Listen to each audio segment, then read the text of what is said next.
నేను నిన్ను నటించమన్నాను. దాన్ని అడ్వాంటేజ్గా తీసుకుని ఓవర్ యాక్షన్ చేస్తే మాత్రం నేను ఫాదరు ఫ్రెండ్ అని మర్చిపోవాల్సి వస్తుంది. నా చెల్లెలి ప్రాణాల కోసం ఎంత దూరమైనా వెళ్తాను. కన్న కొడుకు కట్టుకున్న భార్య అన్న విషయం కూడా మర్చిపోవచ్చు.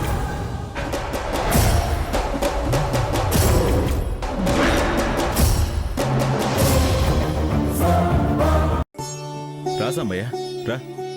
నమస్కారం అక్కయ్య గారు.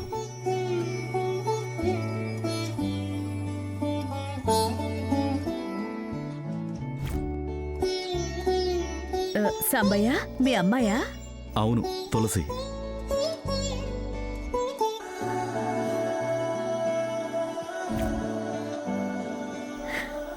లేమ్మా, కూర్చో. పేరుకు తగ్గట్టు చాలా పవిత్రంగా నిర్మలంగా ఉంది. మహాలక్ష్మిలా ఉన్నావే, చల్లగా ఉండు.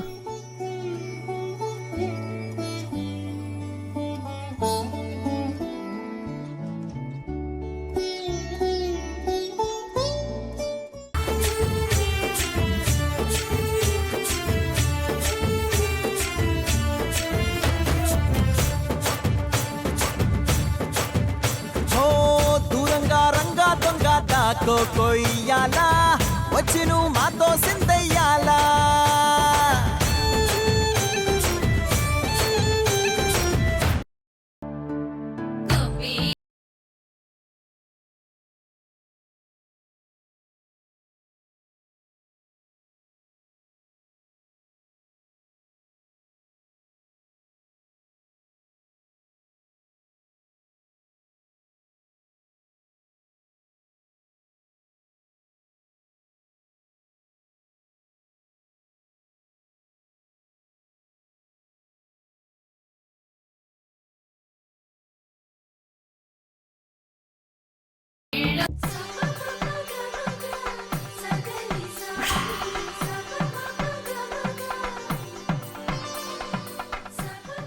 దాని పొంగలి కుతకుతలాడుతుంది. నువ్వు కుతకుతలాడటం కాదు, ఏదో ఒకటి చెయ్యి.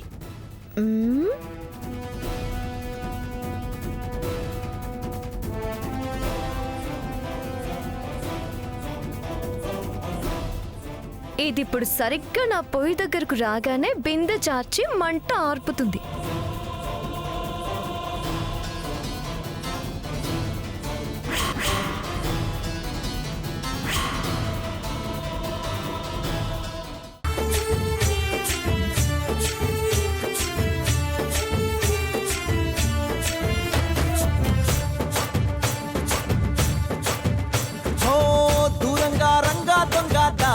కొయ్యాలా వచ్చి నువ్వు మాతో సిందయ్యాలా.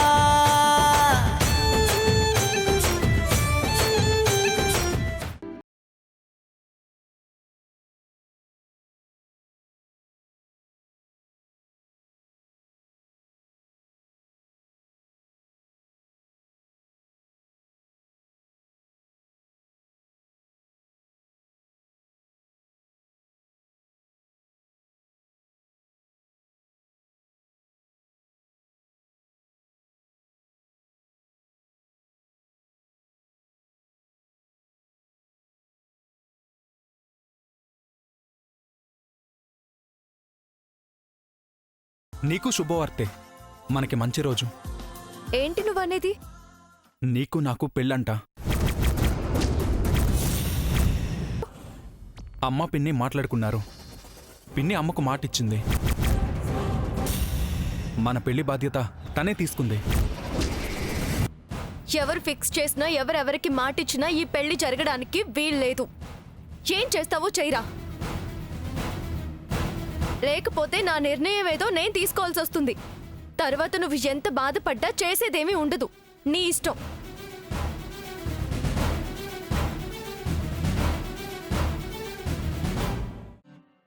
ఏంట్రా, చేతులు పట్టుకోవడం నుంచి పక్కకు లాగే వరకు ఎదిగావా?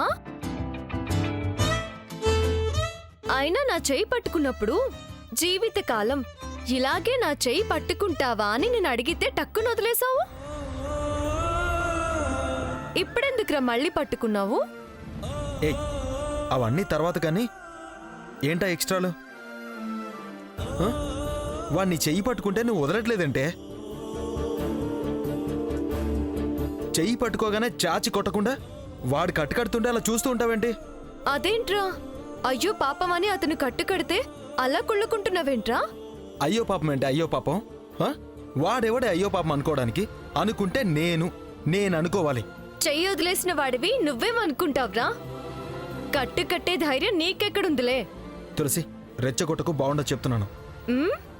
రెచ్చగొడితే పౌరుషం పొడుచుకొస్తుందా? వస్తే ఏం చేస్తావు? అమ్మొస్తుందంటే అటు, నాన్న వస్తున్నాడు అంటే ఇటు పారిపోవడం తప్ప ఏమీ చేయలేవు. నేను నాన్న భయంతో పారిపోవడం లేదు. మాటిచ్చానని, అత్తయ్యకి ప్రమాదమని పారిపోయాను. పోరా, సాకులు వెతుక్కునేవాడివి నువ్వేం సాధిస్తావు? అసలు వాడిని చెయ్యి పట్టుకున్నప్పుడు నువ్వు మౌనంగా ఉండడం తప్పే. నువ్వు కూడా రియాక్ట్ అవ్వాలి. ఆ, రియాక్ట్ అయితే సిచ్యువేషన్ మరోలా ఉండేది. మరోలా అంటే? అక్కడున్నది వాడా వీడా అని చూసేవాడిని కాదు. నా చేతి దురద వాడికి తెలిసొచ్చేలా చేసేవాడిని. పోరా, అత్తయ్య మామయ్య నిన్ను నిలదీసి ఎందుకు కొట్టావని అడిగితే ఏం సమాధానం చెప్పేవాడివి? హా? తులసి చేసుకున్నాడు అందుకే కొట్టాను అని చెప్పగలిగేవాడివా?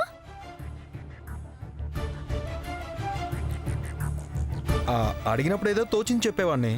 తోచింది చెప్పేవాణ్ణి, తోక ముడిచేవాణ్ణి కాదురా.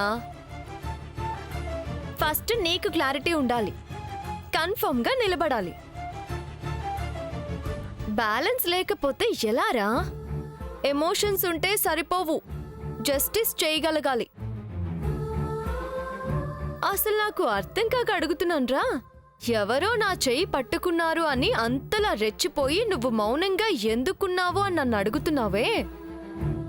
మీ అమ్మ ఎవడో గొట్టంగాడితో నా మెడలో 3 ముళ్ళు వేయించాలని చూస్తోంది కదా. వెళ్ళరా, వెళ్ళి ఏంటిది, ఎందుకు తులసి పెళ్లి ఎవరితోనో చేయాలని చూస్తున్నావని అడగరా నీకు ధైర్యం ఉంటే? అది చాతగానప్పుడు ఈ పనికిరాని బిల్డప్లన్నీ ఎందుకురా నీకు? అడుగుతానే, టైం వచ్చినప్పుడు ఎవరిని అడగాలో వాళ్ళనే అడుగుతా. అయ్యవారు వచ్చేదాకా అమావాస్య ఆగమంటే ఆగదు. ఏ దేవత దీవించిందో వాళ్ళ కంట్లో పడ్డాం. కలలో కూడా ఊహించలేనంత గొప్ప జీవితాన్ని అనుభవించచ్చే. ఎగస్ట్రాలు మానేసి కొత్తెత్తులు వేయకుండా నిశ్చితార్థం పీటల మీద కూర్చో. వద్దు దుర్గమ్మ, ప్రియ లేకుండా నిశ్చితార్థం చేయొద్దు. వద్దు సంబయ్య, నువ్వింకేం మాట్లాడుకు. నువ్వు నిశ్చితార్థం ఏర్పాట్లు చేయి దుర్గమ్మ. తులసి, వద్దంటున్నానుగా. దుర్గమ్మ మాటలు విన్న తర్వాత నిజమే కదా అనిపిస్తోంది.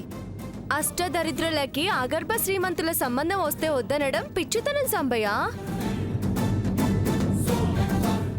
కౌగిళ్ళలో ఎదవాకిళ్ళలో నా కళ్ళనే మూసా, చెక్కిళ్ళలో పెద ఒత్తిళ్ళలో నే తుళ్ళుతూ చూసా.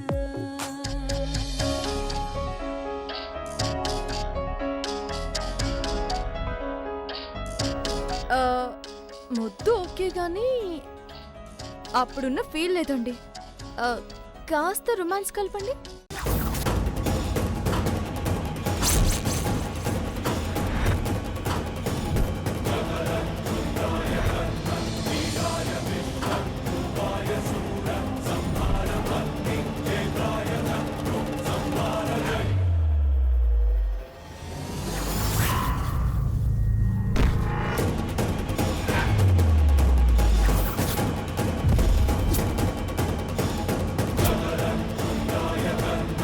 పిన్ని పిన్ని పిన్ని